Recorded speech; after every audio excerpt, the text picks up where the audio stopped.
Hello again, everybody. Zack Attack is here with the Attack Line for Monday, February 13th, 2012, or as we like to call it, Valentine's Day Eve.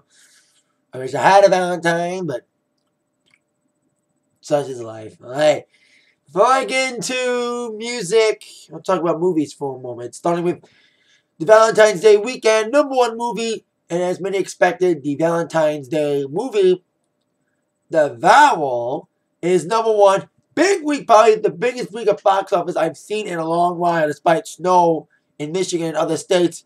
The Vowel dominated with 41 million. Also doing well, #2, the movie Safe House with Denzel Washington and Ryan Reynolds is #2 with 40 million. Close. Journey 2, Rock's new movie, 27 million.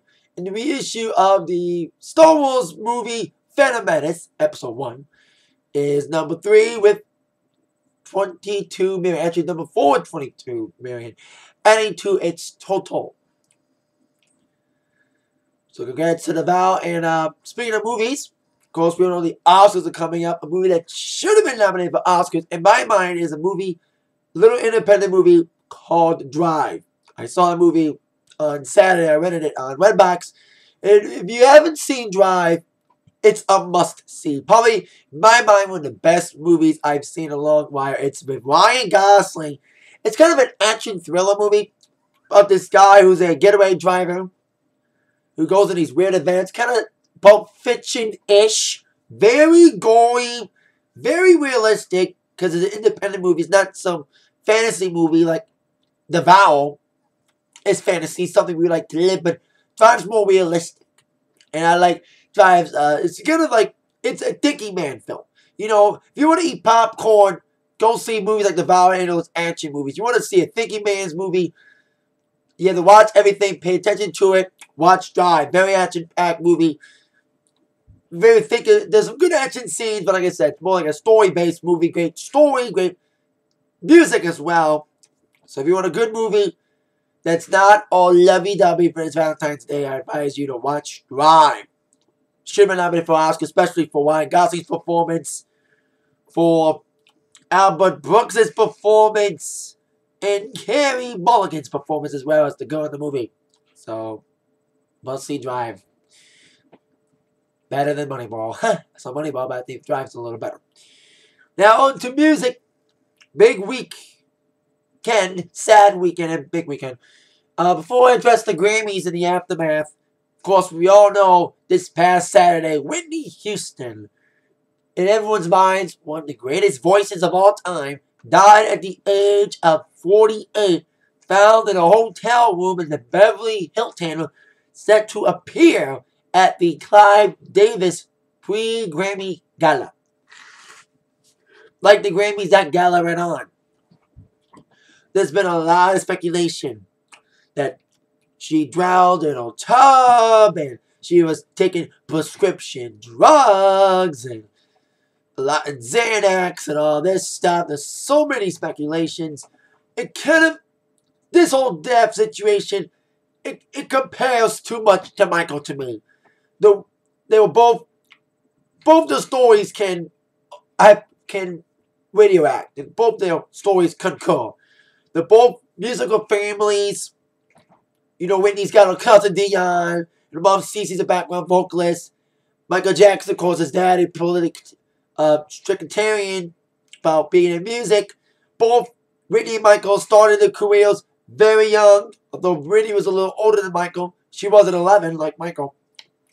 Both had vast success when they were young and both had personal issues during the last couple years of their career and life with drug problems and, of course, court issues. And I found out the same way about both their deaths on the telephone. Because I was watching a movie or something and found out from a phone call from one of my relatives. Because I had been on a computer. And I was beyond stunned. And what shocks me more is that Whitney Houston and I shared the same birthday. She was born on August 9th, same day as me. So it's kind of a sad situation. Also, sad to hear that her daughter, Bobby Christina, went to the hospital, though she's out now because she had a nervous breakdown. Bobby Brown, her ex-husband apparently flew out to LA.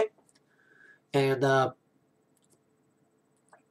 they had a tribute tour with Jennifer Hudson last night at the Grammys. I like that. And very sad occasion this happened. Especially, like I said, it's like if Whitney Houston would have died any other day, it would be sad. But since it was the day before the Grammys, it kind of like became more sadder. And like I said on my Grammy review video, thoughts and prayers go out to Whitney's family and friends at this very sad time. I'm hearing a funeral will take place this week in her home state of Newark, New Jersey. Now, on to the Grammys. Yes, Grammys had a sad situation with Whitney Houston's death, but that kind of helped the Grammys in the end. With the buzz on Whitney Houston and, of course, the already buzz on Adele, the Grammys got its second highest rating ever. According to the Grammys released a statement saying that the 54th Annual Grammy Awards posted the highest rating for music's biggest night since 1984, with nearly 40 million viewers. Up 47% from last year's telecast. It posted a 41% increase in the adult demographic of 18 to 49, best delivery since 1990. An estimated 74 million tuned in to all or part of 54, all-time high for a Grammy broadcast all around the world. I think the Grammys, 84 had like 50 million, I think. So, congrats to the Grammys for that high rating. I thought it was a great night last night, especially with the big winner, Adele, 6-0, sweeping the awards, including Album of the Year for 21. Not only today, of course, there's been rumors of her being on Vogue magazine, and the issue is out. The front cover's out, and she's looking fine indeed on the front of Vogue, looking all glammed up on the cover of Vogue. And speaking of rumors, Rumor Has It is the new single from the new album, a fourth pop single, 3 number ones already from it. The Grammy-winning War in the Deep, the record and song of the year, the Grammy winner for Best Pop Solo Performance, Someone Like You, and the recent number one, Set Fire to the Rain. Will Rumor Has It be a 4th straight number one? Find out when the single comes out in March. But like I said, it's a big night for Adele. Big night for the Grammys. Sad night indeed with Whitney Houston. But Grammys persevered. The show went on indeed last night. So congrats to all the Grammy winners last night. And to everybody who made a scene like Nicki Minaj, congrats to them too. Kind of. Now, speaking of Grammys, of course, a multi-Grammy winner. Need to mention Adele broke records and tied records last night. She tied 2 records last night. She tied the record for most Grammy wins in a night for a Brit, 6 awards. She also tied the record for most wins by a female in one night, 6 awards, shared with Beyonce. Now, Beyonce's husband, Jay-Z, won a Grammy last night for Best Rap Performance for his collab with Kanye West Otis. And of course, they had Baby Blue, Blue Ivy, or Ivy Blue, doesn't matter. Beyonce released the first couple photos of Blue Ivy over the weekend. And I think the baby's kind of cute. I'm happy to see that Beyonce had a baby. Congrats on Jay-Z once again. I know Blue Ivy's pictures are all over. I'm going to trademark it. That's kind of weird. You trademark a baby's name. You know, the witch. You know, some of the richest people in America. But it's like, I wouldn't be that stupid to trademark a name so no one can copy you. I know that's kind of smart, but it's kind of like weird. You're trademarking a name? A baby name. So we'll see how that fails out. But congrats to them on that baby recently. Alright. Now on to wrestling to end this attack line. Starting with TNA and their pay-per-view. Bad luck for them. Kind of like weird. It's like, wow, Grammys, and they are. Well, CMAs are always on WrestleMania night, so it makes sense for the Grammys to be on the same night as TNA's pay-per-view Against All Odds. I heard it rocked until the co-main event. I heard the first match was a number 1 contenders match for the X Division Championship. Zema Iron taking on Jesse Sorensen. I heard Jesse Sorensen got his neck injured in this situation. I hope he Best wishes go out to Jesse. I mean, he's still in the hospital. But Zima got the victory. Like I said, I didn't watch TNA. I've said it numerous times. Streaming sucks. And also, the Grammys won. Also, we had still champions, but one. We have brand new tag team champions. Samoa Joe and Magnus got the rematch against Crimson and Morgan, and they got the victory last night. Awesome. Seriously, Samoa Joe and Magnus giving a boot to the division of tag team. And every other champion retained. Gail Kim retained over Tara. Clean, without any help from Madison. Goodness gracious.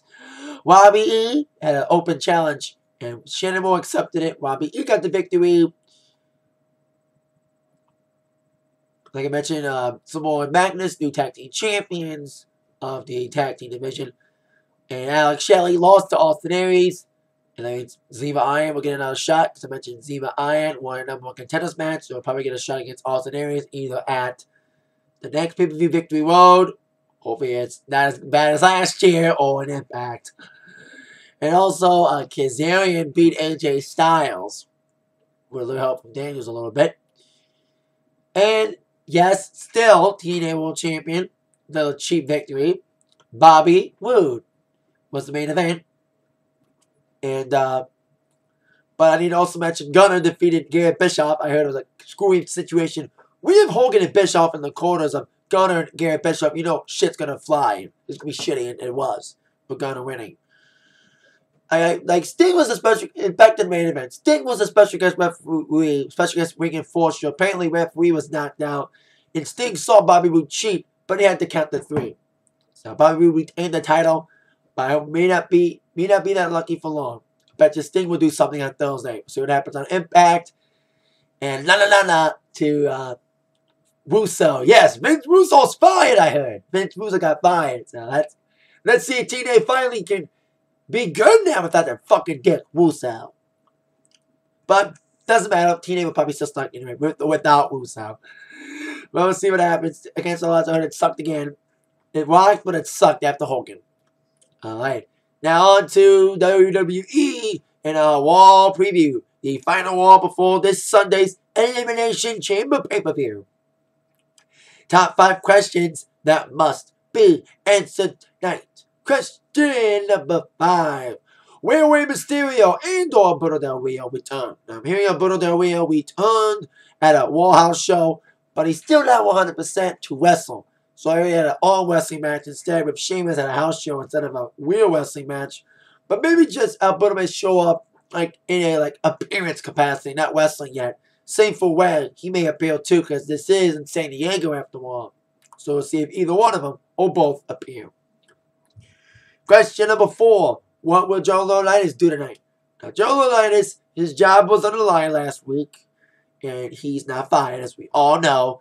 So we'll see what Laurinaitis does tonight. If he pisses anybody off tonight, especially before Elimination Chamber. Speaking about John, question number 3. Will John Cena and Kane collide tonight? I say yes. Last week, Kane did not attack Cena at all. I already tried to stalk Eve in a pre-taped segment before Eve broke her nose, I heard, in a tag match. But as we all know, John Cena will take on Kane this Sunday in an ambulance match at the pay-per-view. So we'll see what happens with Cena and Kane tonight. Like I said, Cena wasn't there as well on Raw. They were both not on Raw in live capacities, more like taped capacities. So we'll see if they'll be there live and in person to collide tonight before Elimination Chamber. Speaking of that, question number 2. Will anything else be added in this late in the game for Elimination Chamber? And will any of the Elimination Chamber people be there tonight? We have 2 Elimination Chamber matches for the WWE and World title. Especially, I bet you shit will go down tonight with Punk and Jericho. Especially after what happened last week with Jericho pinning pinning Dolph Ziggler after Punk delivered to go to sleep. Jericho stealing a victory to get in last in the Elimination Chamber match this Sunday. I bet you shit will pop off between Punk and Jericho tonight and anybody else in the Chamber matches in either a Chamber match or a match at the pay-per-view itself. So we'll see what happens with that. And probably the number 1 question.